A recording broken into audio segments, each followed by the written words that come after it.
meus amores, vamos lá para a nossa aula de hoje, dando continuidade à nossa aula. Vamos continuar. Estamos aqui, nossos amigos. Agora é o livro de produção de texto, tá certo?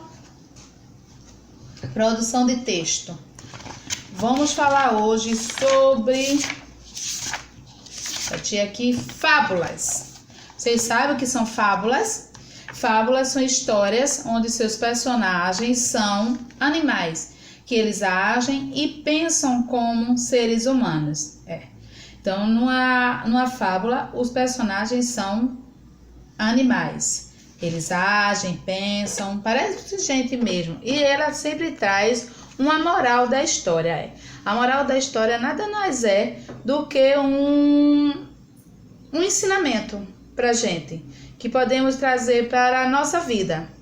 Então eu vou ler a fábula A Raposa e a Cegonha, da página 14 do livro de vocês de produção de texto, tá bom? A raposa e a cegonha mantinham boas relações e pareciam ser amigas sinceras. Certo dia, a raposa estava fazendo uma sopa de dar água na boca e convidou a cegonha para jantar. Por brincadeira, botou na mesa apenas um prato grande e raso contendo uma boa porção de sopa. Para ela, foi tudo muito fácil, mas a cegonha não conseguiu comer nada, apenas molhava a ponta do bico comprido. Sinto muito, disse a raposa. Parece que você não gostou da sopa. Não pense nisso, respondeu a cegonha. Espero que, em retribuição a esta visita, você venha jantar comigo amanhã. Terei muito prazer em retribuir sua gentileza. No dia seguinte, a raposa correu pela floresta escura até a casa da cegonha. Quando sentaram à mesa, o que havia para o jantar, que estava de encher os olhos, estava dentro de recipientes compridos e estreitos, onde a raposa não podia alcançar a comida com seu focinho. Tudo o que ela conseguiu foi lamber a parte externa, a parte de fora do jarro. Ela aprendeu muito bem a lição. Enquanto ia andando para casa, faminta, pensava: não posso reclamar da cegonha.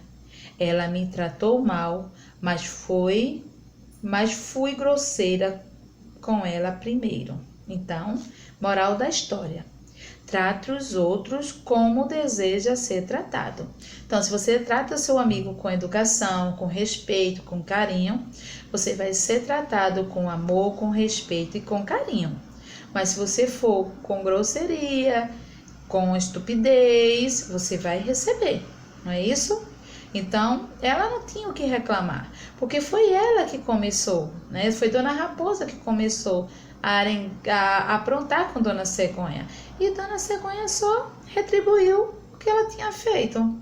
Ou não, porque na casa da cegonha, ela tem o bico comprido, então não podia ter nada raso, senão ela não comeria, tá bom? Vamos lá na página 14.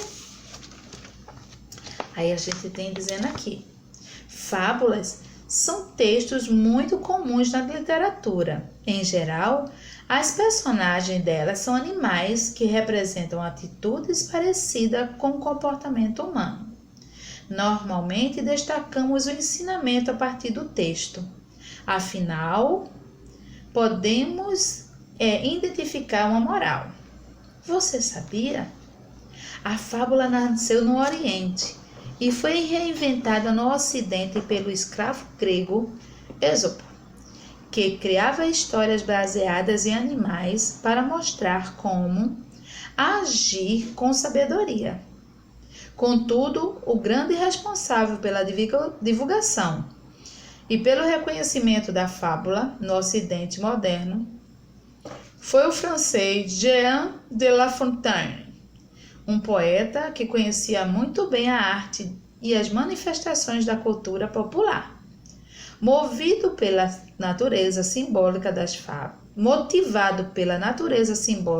das fábulas, La Fontaine criava suas histórias com um único objetivo: tornar os animais o principal agente da educação dos homens.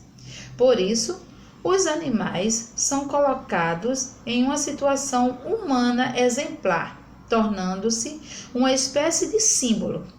Por exemplo, a formiga representa o trabalho, o leão simboliza a força e a raposa a astúcia, saber agir.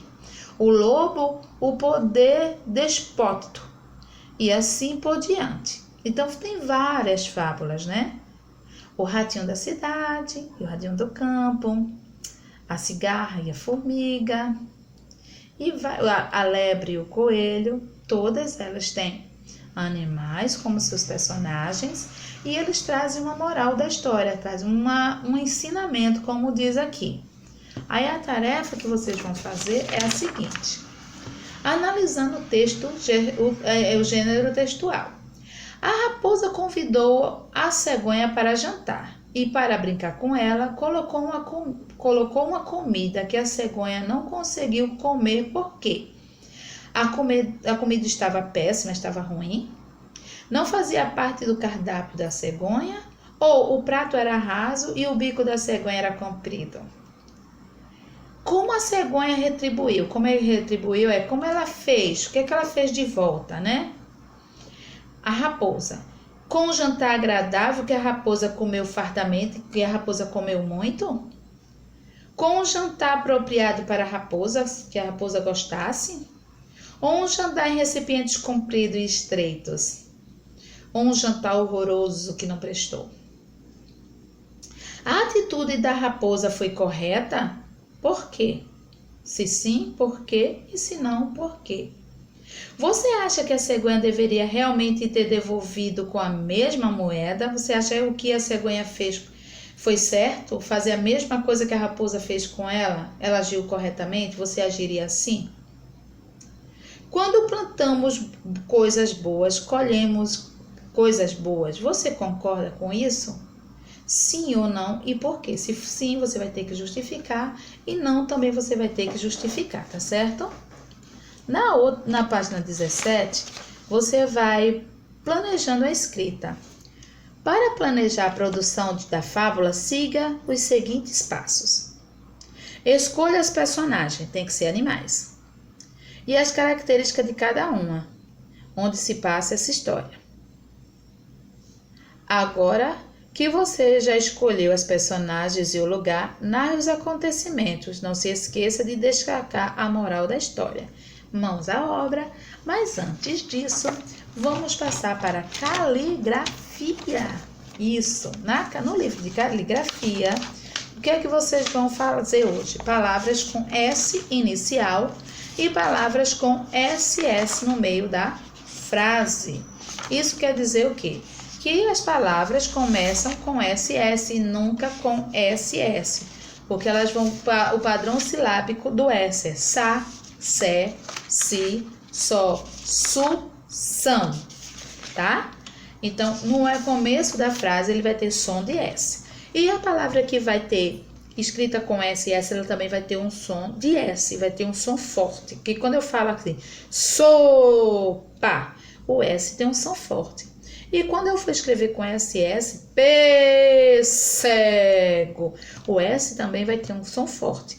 Porque se eu colocar um S, só vai ficar pêssego, porque o S entre vogais tem som de Z, tá? Então, quando o S é escrito no começo da frase e no meio da frase, ele tem um som forte. Som forte no começo da frase, um S. No meio da frase, dois S. E diz assim: palavras com S inicial e SS. O girassol. O girassol é uma planta muito especial. É natural da América do Sul e do México, onde era cultivada pelos indígenas. Dela obtém-se o óleo e suas sementes são comestíveis. A flor do girassol se movimenta de um lado para o outro à procura da luz do sol. Então, você vai ler as palavras do quadro, em seguida, reescreva os lugares adequados, nos lugares certos. Então, eu tenho aí sul, girassol, suas, sementes, assado, sol, massa e professora. Lembrando que de um lado você vai escrever as palavras que começam com S e do outro que tenham e é escrita com SS. Nenhuma palavra é escrita com SS no começo dela, tá? Você vai escrever a palavra no espaçozinho verde.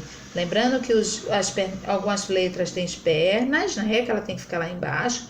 E as outras têm pescoço. Depois você vai completar as palavras com S ou SS. Passado, semana, sozinho, bússola, sapato, necessidade, sacola, girassol, 16 e sossegado. Depois vai separar as sílabas das palavras pêssego, profissão, massagem, necessidade, passarinho, assanhado. Lembrando que SS é dígrafo. Quando eu vou separar as sílabas, eles ficam em sílabas separadas. Eles, quando são separadas as sílabas, eles separam-se também, tá? Depois você vai copiar as palavras com S. Só as palavras que têm um S. Depois você vai ordenar as sílabas e forma em palavras. Aí tem tar, as, sus. Então fica assustar. Tra. Fica como? Travessó. Tá bom? Mãos à obras. Fiquem com Deus e até amanhã. Tchau, meus amores!